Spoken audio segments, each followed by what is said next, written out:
Those who cannot remember the past are condemned to repeat it, wrote philosopher George Santayana. This statement is not merely an adage, it is a fundamental truth about the human condition. We must learn from our history, both the triumphs and the failures. It is the only way to avoid repeating the mistakes of prior generations. Winston Churchill echoed this sentiment, stating, "Those that fail to learn from history are doomed to repeat it." Understanding the past gives us perspective. It allows us to see the long arc of events that have shaped our present. With this understanding, we can make better decisions for the future. Ignoring history is not an act of neutrality. It is an idiotic act of willful blindness. When we choose to forget the past, we lose the valuable lessons it holds. We become more susceptible to the same pitfalls and errors that plagued those who came before us. Remembering the past, even its darkest moments, is not about dwelling on negativity.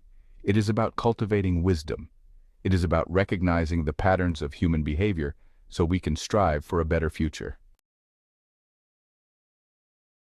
Allen West, a retired U.S. Army lieutenant colonel and former congressman, once stated, "History is not there for you to like or dislike. It's there for you to learn from." He then added, "And if it offends you, even better, because then you are less likely to repeat it. It's not yours to erase, it belongs to all of us." West's words highlight the danger of historical revisionism. When we attempt to erase or rewrite the past, we lose sight of the motivations and ideologies that drove events. This amnesia can lead to a dangerous cycle of repetition. Without a clear understanding of how and why past mistakes were made, we are doomed to repeat them. Worse yet, we risk glorifying past injustices by sanitizing history to fit a modern narrative. History is not always comfortable. It is often messy, complex, and filled with uncomfortable truths. But it is precisely this discomfort that makes history so valuable. It forces us to confront the flaws of humanity and the consequences of our actions. Attempting to erase or rewrite history to make it more palatable is a disservice to the truth. It weakens our ability to learn from our past and build a better future. We must embrace the entirety of history, warts and all, if we are to truly grow as a society. Cancel culture seeks to silence or erase individuals, ideas, and historical figures deemed offensive. These actions create a sanitized and inaccurate version of the past. Ignoring history does not make it go away. We should engage with history critically and learn from it. General George Armstrong Custer stands as a prime example of a historical figure whose legacy has become a battleground for cancel culture. Once hailed as a Civil War hero, Custer is now often vilified for his role in the Indian Wars, particularly his defeat at the Battle of Little Bighorn. There is no question that Custer's actions toward Native Americans were often brutal and unjust. He participated in a system that sought to displace and subjugate indigenous populations. However, to erase Custer from history entirely is to erase a complex and controversial figure who played a significant role in American history. Custer's story, like many others from our past, is not black and white. He was a product of his time, a time when attitudes towards Native Americans were vastly different from our own. To understand Custer, we must understand the context in which he lived and fought. Instead of seeking to erase Custer's memory, we should be using his story as an opportunity for education and reflection. We should be asking ourselves how such atrocities against Native Americans were allowed to happen and what we can do to ensure they never happen again. Section 5. Imperfect Heroes, Washington, MacArthur, and the Complexity of History. Viewing historical figures as heroes or villains is a pitfall we must avoid. Most historical figures were flawed individuals with both positive and negative contributions.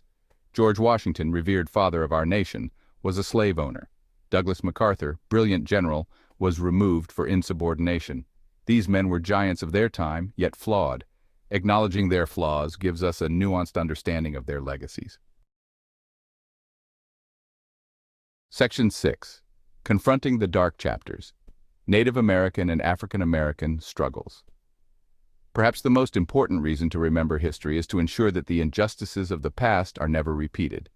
The stories of Native Americans and African Americans in the United States are filled with pain, suffering, and oppression.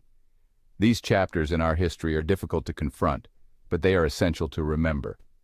The forced removal of Native Americans from their ancestral lands, the horrors of the transatlantic slave trade, the Jim Crow era. These are not merely historical footnotes, they are stains on the fabric of our nation, and their legacy continues to shape American society today. To erase these stories from our collective memory would be to deny justice to millions who suffered. It would be to whitewash our past and ignore the systemic racism and discrimination that plagued our nation. Remembering these dark chapters is not about guilt or shame.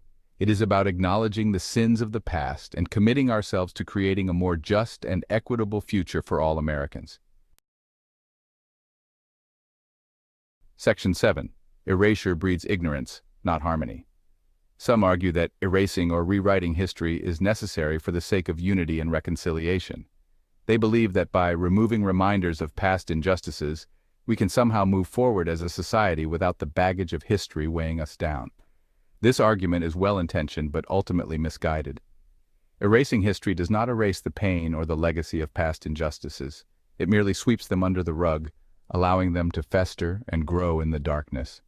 True reconciliation cannot be achieved through ignorance or denial. It requires a willingness to confront the past honestly and openly, to acknowledge the wrongs that were committed, and to work together to build a better future. Furthermore, history is not ours to erase.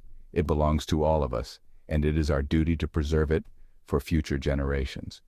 To deny them access to the fullness of history, both the good and the bad, is to rob them of the opportunity to learn from our mistakes and build a better future. Section 8. Preserving history, illuminating the future. History is our collective memory. It is the story of who we are, where we came from, and what we stand for. To erase history is to erase ourselves, to sever the ties that bind us to the past and to each other.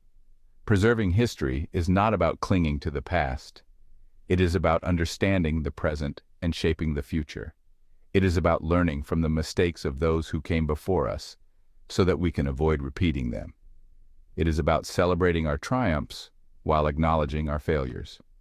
The study and preservation of history are essential for a healthy society. It is through history that we gain perspective, develop empathy, and cultivate wisdom. It is through history that we learn to appreciate the complexities of human nature and the fragility of peace and freedom. Let us commit ourselves to remembering the past, not erasing it, so that we may build a better future for all. Section 9. The power of words and the shadows of ideology. As we navigate our way through the complexities of history and its preservation, we must also be mindful of the words and ideologies that shape our present and future.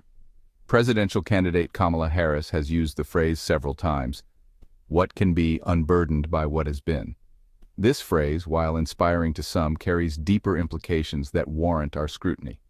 The concept of envisioning a future unburdened by the past has roots in Marxist ideology, which advocates for the dismantling of historical structures to pave the way for a new social order. This idea was famously and tragically implemented by Mao Zedong in China. Under Mao's regime, the Cultural Revolution sought to erase historical and cultural identities, resulting in the persecution and death of millions of Chinese citizens. Mao's vision of a future unburdened by the past led to the destruction of countless cultural artifacts, the rewriting of history, and the loss of invaluable knowledge and tradition. The consequences were devastating, not only in terms of human life, but also in the erasure of a rich and diverse cultural heritage. Harris's phrase, though perhaps intended to inspire progress, echoes this dangerous ideology. It serves as a reminder of the fine line between progress and erasure, between remembering our history and being consumed by it. We must strive to move forward with wisdom, acknowledging the lessons of the past while building a future that honors and preserves our collective memory. As we reflect on these words and their implications, let us commit to a future that learns from history rather than erasing it.